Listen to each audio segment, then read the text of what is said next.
इस बीच उसे लॉबी में किसी के चलने की आवाज आई। अभिनव ने देखा कि एक लड़की दिक्पाल के सामने आकर खड़ी हुई और झुककर उसे सलाम किया। इसके बाद उस लड़की ने दिक्पाल से कहा, चलिए दिक्पाल सर। दिक्पाल आगे चल रहा था और वो लड़की उसके पीछे चली जा रही थी। दोनों आपस में कुछ बात कर रहे थे। वो अपनी बाईं तरफ बने दरवाजे की तरफ बढ़ते जा रहे थे।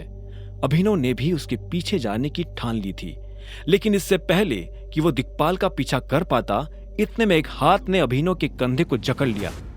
तुझे क्या लगता है तू यहाँ जासूसी करेगा और हमें पता नहीं चलेगा? उस आदमी ने अभिनव से कहा, जिसने उसके कंधे पर हाथ रखा था। अभिनव उसे देख अंदर से घबरा गया, लेकिन उसने अपनी घबराहट को अपने चेहरे पर नहीं आने दिया। इससे पहले कि अभिनव अपनी सफाई में उसे कुछ कह पाता, उस आदमी ने अपने बाकी लोगों के साथ अभिनव को खींचकर बाहर ले जाना शुरू कर दिया था। वो उसे ले जा ही रहे थे कि तभी एक आदमी दूसरी दिशा से भागता हुआ आया। उसके कपड़े देखकर लग रहा था कि वो भी इन्हीं लोगों का साथी था। उस आदमी ने कहा, क्या कर रहे हो? छोड़ो उसे और मेरे साथ आओ। जैसे उस आदमी ने कहा तो अभिनव के कंधे पर से उस आदमी का हाथ हटा और वो लोग अभिनव को घूरते हुए वहां से निकल गए। एक सेकंड के लिए तो अभिनव को लगा कि आज वो जिंदा वापस घर नहीं जा पाएगा। जैसे वो अकेला हुआ कि इतने में उसका फोन बज उठा। उसने देखा कि अकरम का फोन था। अभिनव ने फोन उठाया तो उधर से अकरम ने कहा, अभिनव तुम कहाँ हो? अकरम की आवाज में अर्जेंसी साफ सुनाई दे रही थी। अभिनव ने अपने आप को संभालते हुए बोला, मैं अभी मरने ही वाला था। मैं इस वक्त क्लैरॉन नाम के एक होटल में खड़ा हूँ। अभिनव ने शीशे से बाहर लगे बोर्ड की तरफ देखते हुए कहा। जैसे ही अकरम ने अभिनव के मुंह से ये नाम सुना तो उसके होश उड़ गए। उसने कहा, तुम दिक्पाल की प्रॉपर्टी में क्या कर रहे हो? ये दिक्पाल की प्रॉपर्टी है? अभिनव ने पूछा। अकरम ने गहरी सांस ली और कहा, देखो अभी ये सब छोड़ो और मेरी बात ध्यान से सुनो। चुपचाप जल्द से जल्द ऑफिस आओ। मैं अभी थोड़ी देर पहले ही यहाँ आया हूँ और मुझे पता चला है कि यहाँ क्या हुआ है। ऐसे काम नहीं चलेगा अभिनव। अगर तुम यहाँ ऑफिस असिस्टेंट की पोस्ट पर ही काम करते रहे तो जो हम चाहते हैं वो नहीं हो पाएगा। मुझे तुम्हारी पोस्ट बढ़ानी ही पड़ेगी, वरना ये तमाशा ऐसा ही चलता रहेगा। कोई भी ऐरा गैरा आदमी तुम्हें दो बातें सुनाए, ये मैं टॉलरेट नहीं कर पाऊंगा। इसलिए अब तुम्हारे पास दो चॉइसेस है। या तो तुम एके प्राइवेट लिमिटेड में मैनेजर की पोस्ट पर बैठो या फिर अपनी कंपनी में कर्मचारी बन जाओ। मैं वही आ रहा हूं, मिलकर बात करते हैं, अभिनव ने कहा और फोन काट दिया। वो फिर से उस दरवाजे को देख रहा था जिसमें दिक्पाल दाखिल हुआ था। अभिनव का मन तो कर रहा था कि वो सीधा उस दरवाजे में घुसकर दिक्पाल को देख ले, लेकिन उसने अपने आप को रोका और वहां से निकल गया। कुछ देर के बाद वो एके प्राइवेट लिमिटेड के ऑफिस पहुंच चुका था।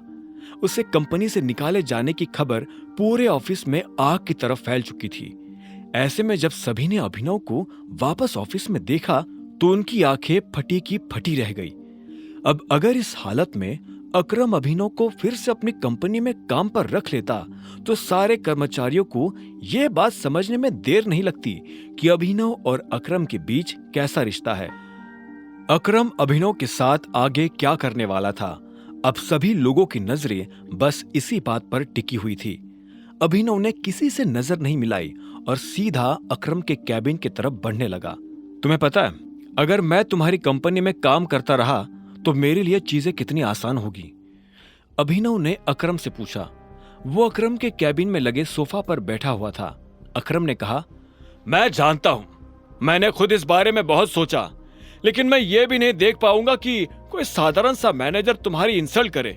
मैं सभी को ये जता देना चाहता हूं कि तुम कोई आम एम्प्लॉय नहीं हो। अकरम की आवाज में उसका दर्द साफ झलक रहा था।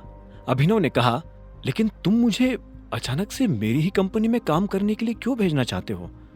तुमने तो मुझे कभी बताया भी नहीं कि मेरी अपनी भी कोई कंपनी है, तो फिर अब क्यों?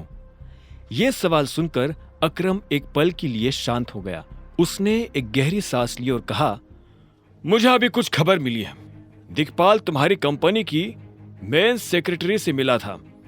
यह सुनते ही अभिनव के होश उड़ गए। उसने अकरम को घूरते हुए देखा और बोला, तुम्हारे जासूस क्लैरॉन होटल के आसपास भी है? हाँ, मैं बस यही पता करने की कोशिश कर रहा हूं कि हमारे ग्रुप में असली भेड़िया कौन है, और मुझे लगता है कि दिक्पाल भी यही कर रहा होगा। मैं दावे के साथ तो नहीं कह सकता, लेकिन मुझे लगता है कि तुम्हारी कंपनी की मेन सेक्रेटरी की दिक्पाल के साथ मिली भगत है। यह सुनते ही अभिनव हैरान हो गया। अब आगे क्या होने वाला था? क्या अकरम का अंदाजा सही निकलेगा? क्या सच में अभिनव के अपने उसे धोखा दे रहे थे? क्या करने वाला था अभिनव इस हालत में?